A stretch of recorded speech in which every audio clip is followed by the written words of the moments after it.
Hi guys, we're the Jersey Comic Crew, and on today's episode, we are talking WandaVision Episode 3, titled Now in Color. Stay tuned for a breakdown of the episode and all those Easter eggs that you probably missed.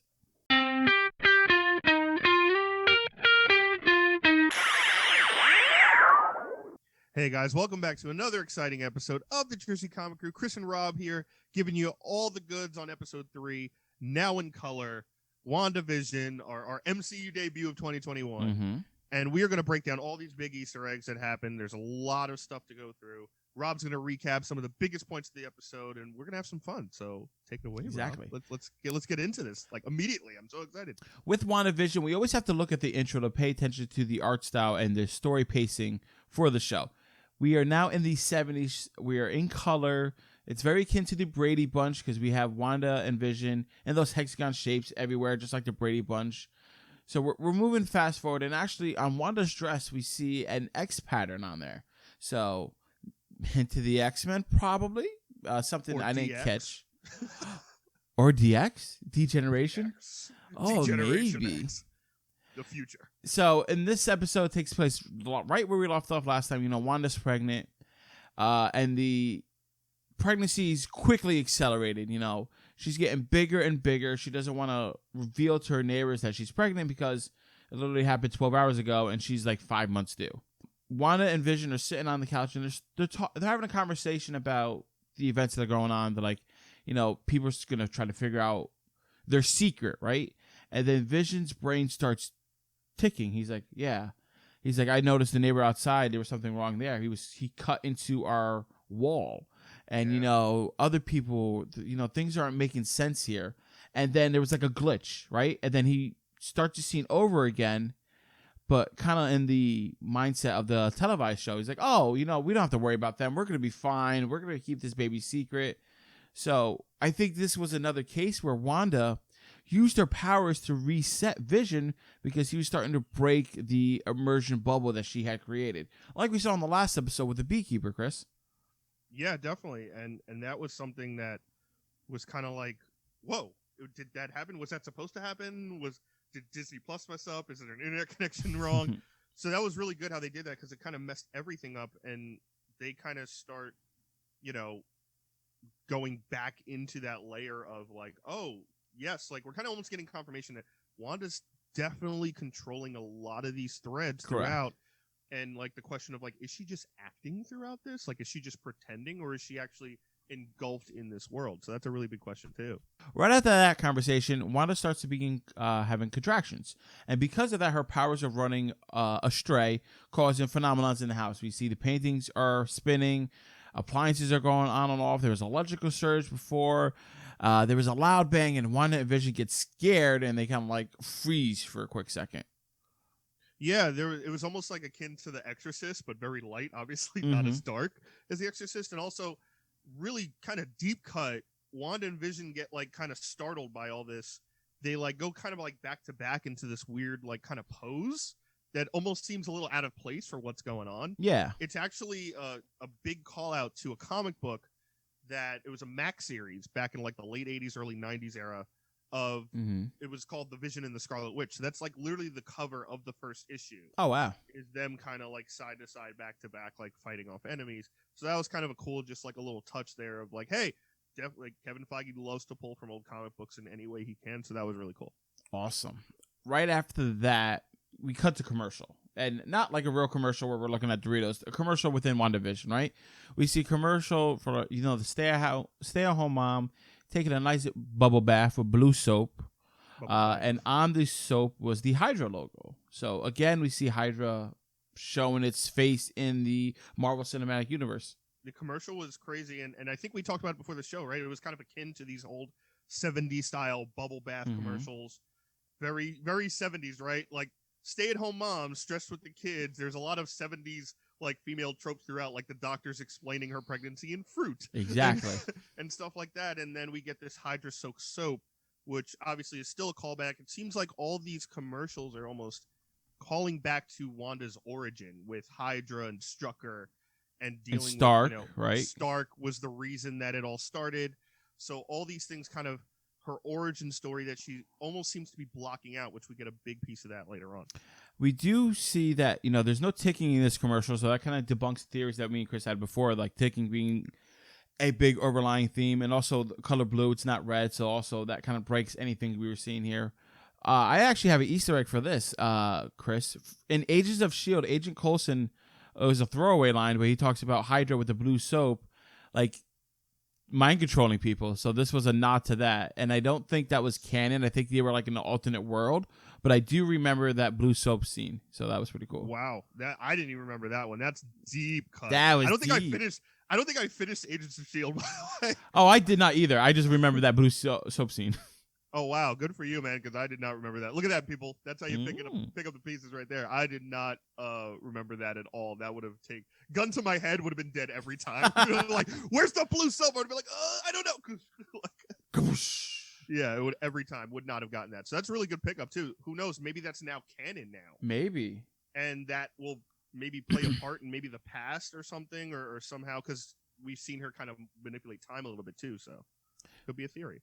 So after we get back from our commercial break, the pregnancy is in full effect right now. Vision realizes he has to go run and grab the doctor. He runs super speed and gets over to find the doctor. The doctor mentions, hey, I can't escape this town. My car's broken down. And Vision pulls him in, and Wanda eventually does give birth. The first son, which is named Tommy. The second son, Billy. And the Tommy and Billy, those names might ring a bell to you for you big comic fans. Those are the names of the children in the comic books. Wiccan and Speed, Wiccan is William, Billy, and Speed is Tommy. So that's cool that we get to see them here being born into the cinematic universe. Yeah, no, it's awesome. And the fact, like, people were like, wait, aren't their names Wiccan and Speed? Yeah, like, no one names their child Wiccan and Speed. Those are their superhero names. Dude, I thought when I first saw them getting birth, I was like, wait, that's not Wiccan and Speed. And I'm like, wait a minute, Rob, that's not their name. Yeah. Let's figure it out. It's like Clark wasn't born like Superman. He was Kal-El. It's like, oh, hey, here's Batman. No, it's not. So, yeah, like Wiccan and Speed, those are their real names.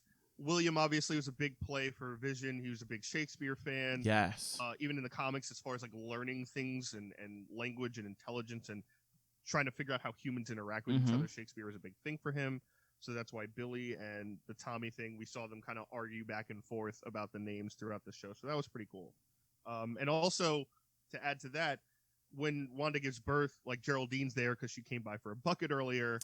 Yes. And then the doctor gets there after the birth, and it doesn't help for the second birth, oddly enough, because they walk away. Yeah, which is strange. But it's actually very strange, actually. The comics, Doctor Strange is the one that actually helps conceive the children. He actually births Wanda's kids in the comic book, so that's pretty cool. Awesome. So after the birth of the children, and during this whole time, Vision's outside talking to the neighbors, because that's what you do, right? He goes outside and you see Herb and Agnes are outside, kind of talking to each other, keeping a secret. And before we saw Herb slicing through the wall between the two houses, you can tell the wall behind him is a painted fixture, very much like what they did back in the 70s styles of TV. And they're both saying, isn't it weird that Geraldine is here? She doesn't have a home, nowhere to belong to. Kind of throwing out suspicion on her to Vision. It's like, hey, that's an imposter. She doesn't belong here. And then Herb almost breaks the whole secret of WandaVision with one sentence. He's like, hey, man, it's because we're... And then stopped, right? Agnes stopped him. He's like, don't. And she looks scared almost. But obviously, Agnes and Herb knows what's going on in this world. So you're going to have to stay tuned to our next video when we talk about that a little bit more in depth. But that definitely gave me chills, Chris. I don't know about you. I was very excited to hear what the end of that sentence was. Me too. And I like confirmation that it was also just not Agnes being kind of in on it or being a part of this game or a part of whatever's going on in this plot. Like Rob said, we'll break it down way more in our theories and speculation video, which is going to be the next video after this.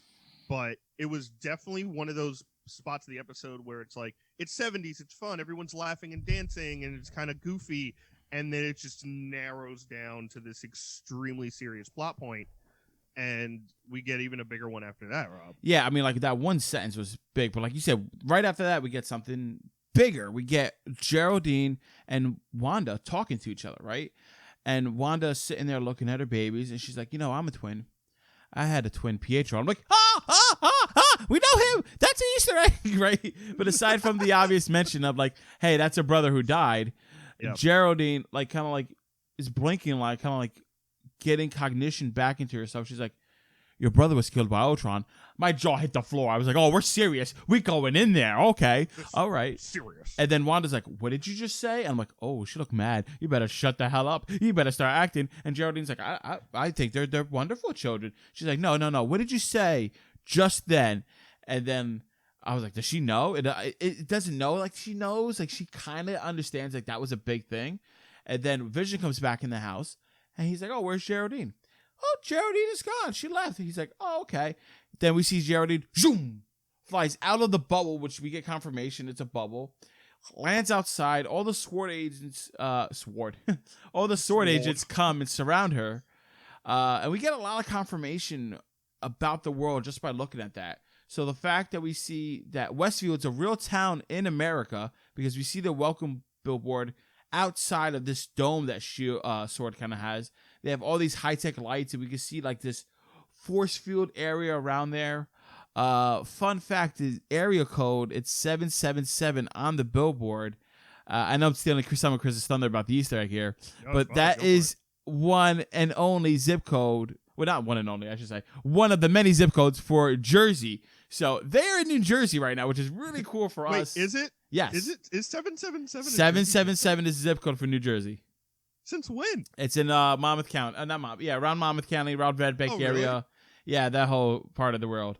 Wow. Yes. I had no idea. Oh, wow. So, I saw that 777. I've been 201 forever. So I saw that and instantly it was like, oh, that's in New Jersey. There would be a town in Jersey that's taken up by Mystic Arts. Yes, yeah. If anywhere, it's in Jersey, right? If anywhere is gonna go completely insane, it's definitely Jersey. So, I know it just kind of dropped a whole lot on your plate, Chris, and for you guys at home. What do you think about the whole? I guess the whole ending, right? The whole scene with Geraldine flying out and the confirmation that we're in the real world. Yeah, no, I loved it, and that was something we speculated last week. If you guys watched the last video, we were talking about like episode 3. Like, I had a big theory that we were going to see a lot more of this kind of overall picture after they set it up with the first 2 episodes of the kind of the premiere week, and this kind of confirms like, hey, yes, little by little we're going to start seeing this bigger picture. We saw, like Rob said, Geraldine get like jazzed out of there like Fresh Prince. Like, I would have loved them to make that reference. Cue the jazz reference on screen. But, she got jazzed out of there, and then immediately Sword swarmed her. So that obviously tells you Sword's in the area. They know what's going on. It's somewhat in the real world. People know what's going on. Does that mean other Marvel heroes know what's going on as well? Maybe. Other Avengers possibly. And a lot of other theories, including Geraldine / Monica Rambeau, which you'll get in the theories episode. But yeah, I absolutely dig this episode, and to use some 70s slang there. But I think overall what made this episode a lot better is obviously some of the real life stuff that was creeping in throughout. And the Quicksilver mention obviously gives you a little confirmation of like, oh, like not only is she trying to kind of block these bad memories out through these commercial breaks, but she's also kind of like, like her brother dying is one of the biggest traumas of her life, and she's also trying to block that out, which is why she was like, bye. Exactly. So this is going to open up. I've been saying this for a while. I think this entire series or season, whatever they're going to do with it, I think it's going to be one season, because it seems like it's setting her up for Doctor Strange Multiverse of Madness and the Spider-Man movie. But I think this is going to be extremely dark, and all this kind of like lovey play stuff is going to start breaking down more and more as we go on, and we're going to see some stuff. I now see, after watching this third video, guys, I realized why the show is going to be great. No, actually, let me start over. After finishing this third episode, I understand why for critics they got to see the first 3 episodes, and we just got to see the first 2, right? And you see all the critical reviews of the show. It's great. It's awesome. And me and Chris, especially me, in last week, I was like, all right, these 2 episodes they're weak. This third one that has to do something. Like, I'm not really vibing with the show as much as I thought. Now sitting here looking at 1, 2, and 3 all together, I'm like, all right, this is turning into something really special. I'm really excited to see what happens in episode 4. I'm more pumped now after we get confirmation of this and we've seen the real world break. I want to know if, Wiccan and Speed stay in the Marvel Cinematic Universe. We have some theories about that. But guys, that is our breakdown of WandaVision episode 3, now in color. Thank you so much for watching. Give us your comments down below what you thought of the episode. Are you excited for episode 4? And guys, thanks so much for watching. Give us a thumbs up, really helps the channel out a lot. If you're brand new here, subscribe, turn on those notifications. You do not want to miss any more of our breakdowns for WandaVision or any of our theory videos, which is coming up next. Or if you haven't seen earlier ones, go check those out as well. And as always, I'm Chris. That is Rob. We are the Jersey Comic Crew, and we will see you next time in Westview.